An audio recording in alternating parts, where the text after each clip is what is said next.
What's up, everybody? My name is Scott Paddock, and today I'm going to answer some of the most common questions that I get asked about chords. We are going to solve some chord mysteries and learn some music theory along the way. Let's get started.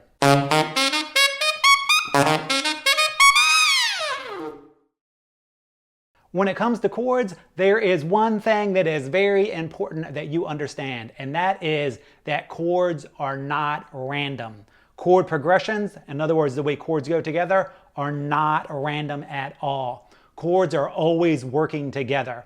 They're either going someplace or coming from someplace. So you have a target chord or a tonal center, and you have chords that are leading towards that, and then sometimes you have chords that are going away from that. So the first thing you need to understand about chords is that they are not random. They are always working together. Once you understand that concept, a lot of these mysteries will be very easy to solve. But before we dive into the show, if you enjoy my content, I'd really appreciate it if you subscribe to my channel, give me a thumbs up, and click that bell for notifications. Now, I'm going to answer just 3 of the really common chord questions I get. If you have any questions about chords, leave it in a comment below, or if you have questions about music theory, leave it in a comment below, and I will address that in future videos. The first question is, how can you have a chord that is based on a scale that doesn't exist? Doesn't exist. How can you have a chord based on a scale that doesn't exist? So a really common chord that doesn't exist is a D sharp chord or a G sharp chord. So here is a 2-5-1 in the key of C sharp, and it has both of these types of chords. It has a D sharp minor 7 chord, a G sharp 7 chord, and a C sharp major 7 chord. So there is no key of D sharp. That scale doesn't exist. And there is no key of G sharp. That doesn't exist. If you had G sharp, it would have 8 sharps, and there's only 7 notes, 7 different notes in a scale. And if you had a D sharp scale, that would have 9 sharps. And again, there's only 7 sharps in a scale. So why are there D sharp and G sharp chords? So the answer to this is actually really easy, and it'll make a lot of sense once I explain it. So when you see a D sharp minor 7 chord, a G sharp 7 chord, and a C sharp major 7 chord, those 3 chords are working together as a 2-5-1.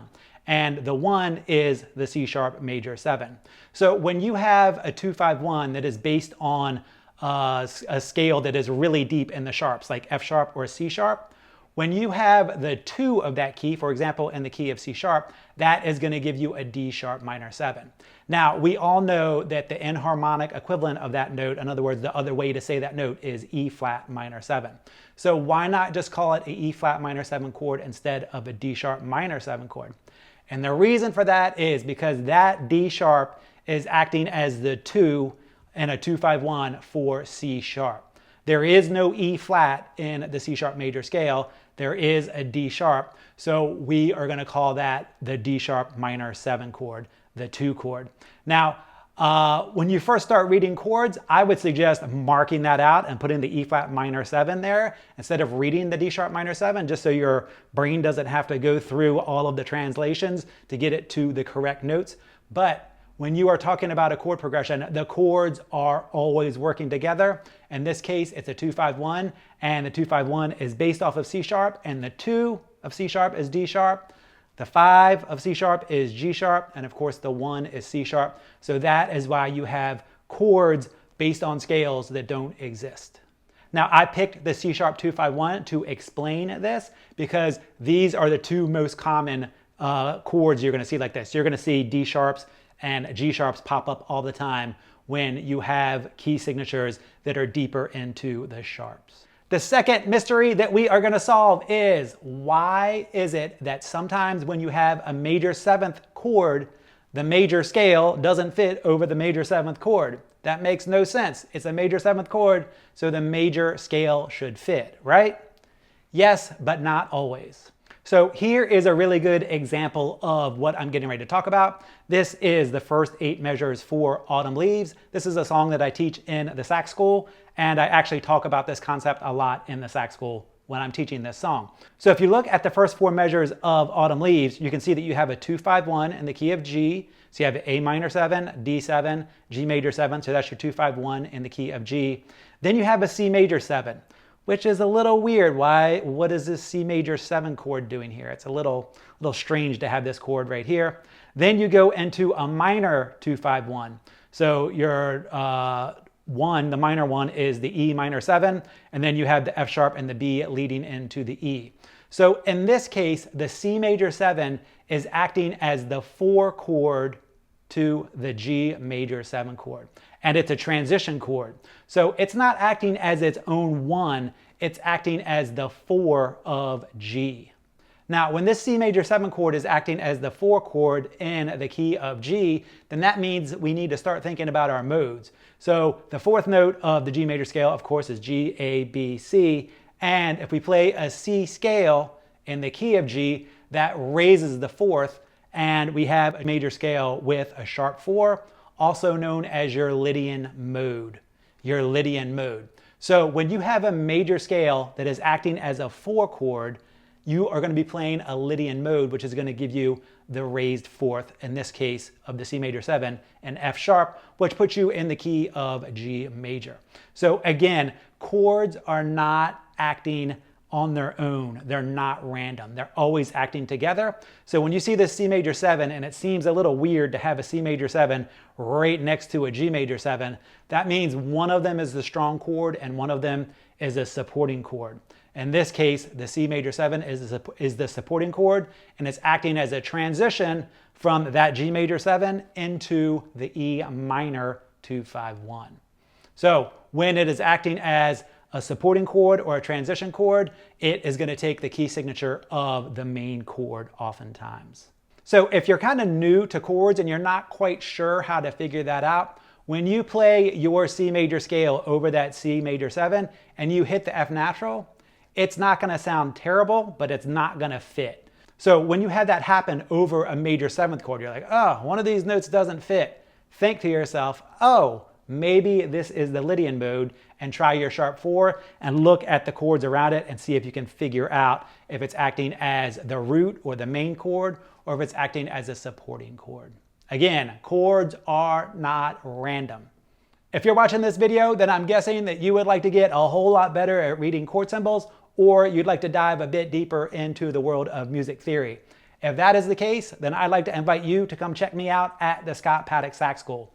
In the Sax School, I teach you all about chord symbols step by step from the very beginning. You will completely understand everything as I teach it in a step-by-step process.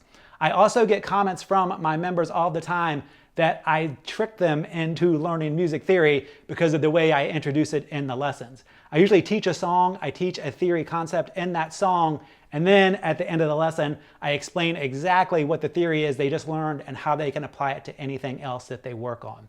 So if you want to learn a lot about chords and a lot about music theory, then stop by the Scott Paddock Sax School. I will put a link in the video description. The third mystery we are going to solve is the minor 7th chord. So when you have a minor 7th chord, it doesn't really tell you which scale you're supposed to use if you just look at the minor 7th chord. There are several different types of minor scales, the most common being natural minor and Dorian minor, and then of course you have harmonic minor and melodic minor as well.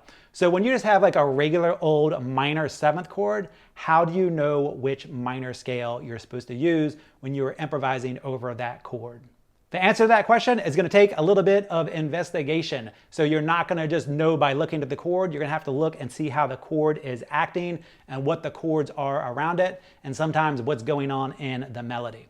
So let's start off with the natural minor scale, which has a flat 3rd, a flat 6th, and a flat 7th, and of course just a regular old minor 7th chord as its chord symbol.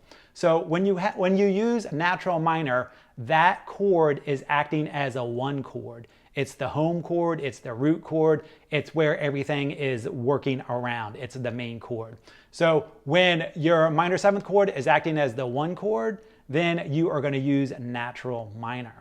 If you have a minor 7th chord and it is not acting as the 1 chord, it's acting as the 2 chord, for example, in a 2-5-1, then you are going to use your Dorian minor scale. The 2 in the 2-5-1 actually stands for the 2nd mode, which is the Dorian mode. So when you have a 2-5-1, you are going to use your Dorian minor scale.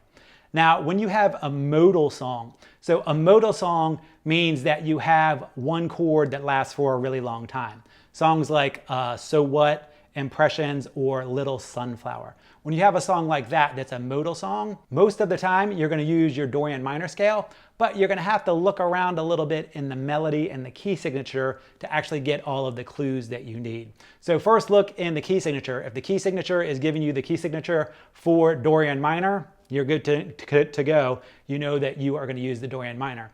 If it doesn't give you that key signature, then you're going to want to look at the melody and see if there is a 6th degree in the melody, because the difference between Dorian minor and natural minor is the 6th degree. So if your melody has a major 6th degree, then you are in Dorian. If it has a minor or flat or lowered 6th degree, then you are in natural minor.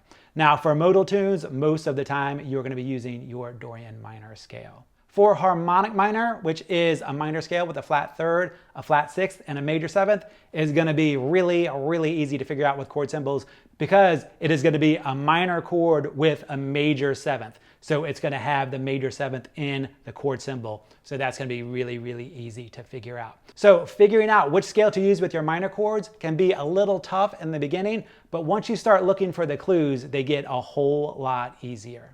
If you have any questions regarding chord symbols or music theory, leave them in a comment below and I'll answer them, or even do a whole video on them. Thanks for taking the time to check out this video. If you'd like to dive deeper into my saxophone world, then come check me out at the Scott Paddock Sax School.